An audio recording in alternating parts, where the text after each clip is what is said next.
Hello, dear listeners. I hope you're all well and everything is going smoothly for you.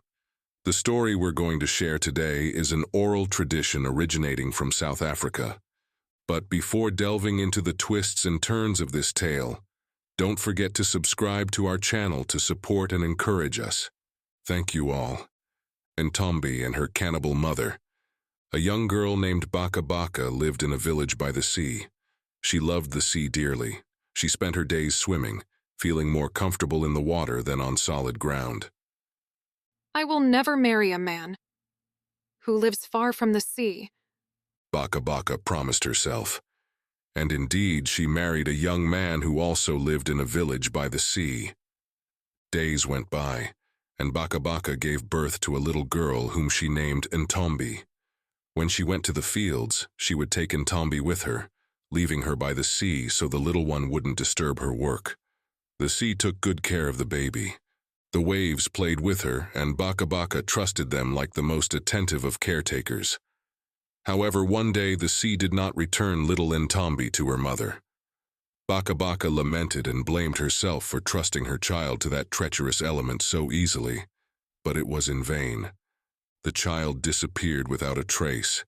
She hadn't drowned. The sea had carried her far away and deposited her on the shore near a foreign village. As night fell, the little girl lay on the sand, calling for her mother in vain. No one answered. Suddenly, a curious old woman appeared on the shore. She hopped along because she had only one leg. She was a cannibal, and it is said that cannibals are often depicted as having one leg.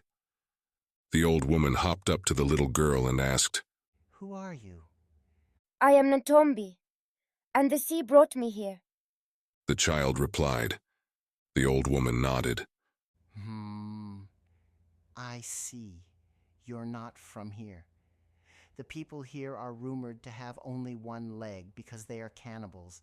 I, too, am a cannibal, and my name is Salukazi. But you have nothing to fear. I won't eat you, and I won't allow others to harm you.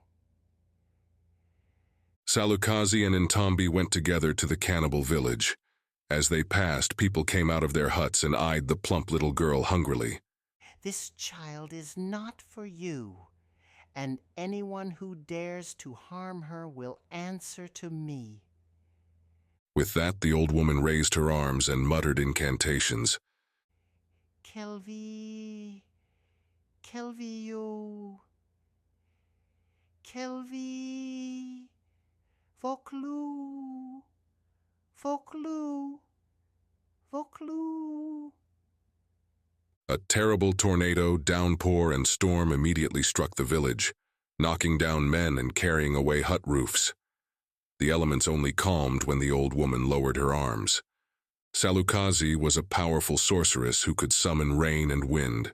The men feared her, and no one dared to harm little Ntombi. The villagers said, "It doesn't matter. Salukazi will eventually die. In the meantime, Ntombi will grow and fatten, and we'll feast on her." 5, 10, 15 years passed. Ntombi had grown into a beautiful young woman, and Salukazi into a very old, gray-haired woman who never left her house. Ntombi cared for her as if she were her own grandmother, and Salukazi taught her magic tricks. People still feared her, so no one dared to harm Ntombi. But it was only a matter of time. They waited for the sorceress's death to feast on the roasted flesh of the young girl. Women began gathering wood and building a large pyre. "Why are you gathering all this wood?" Ntombi asked. "Salukazi could die any day, so we must prepare fitting funeral pyres for her," The women replied, laughing.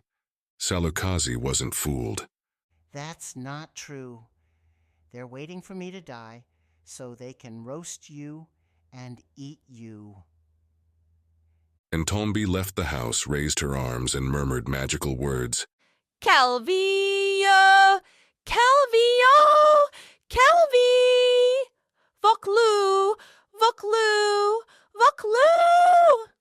A terrible downpour and tornado immediately struck the village, knocking down men, tearing off hut roofs, and scattering the wood from the pyre to the four corners of the world. Terrified, the villagers bowed before the young girl, who then went to boast of her feat to the old woman. Nothing will happen to me. People are afraid of me. Ntombi proudly declared. The old woman sadly shook her head. They may be afraid, but there are many of them. You can't unleash the storm every day. You must leave before I die. Ntombi exclaimed. Oh no! I don't want to leave you, grandmother. Salukazi replied. Dear daughter, my daughter, if you want me to die peacefully, you will leave tonight. With that, she rose from her bed and pulled out from under the mat an antelope horn, handing it to the young girl, advising her. This magic horn will lead you home. Enter the sea, which will carry you to your village, from where you were taken years ago. Ntombi eventually obeyed. Tearfully bidding farewell to her cannibal grandmother, she took advantage of the night to flee the village. She ran to the sea, plunged into the waves with the magic horn in hand, and let herself be carried by the currents. The old Salukazi died that night. In the morning, the villagers found her body, but Ntombi had disappeared without a trace. The sea carried Ntombi far away and deposited her on the sand near her native village.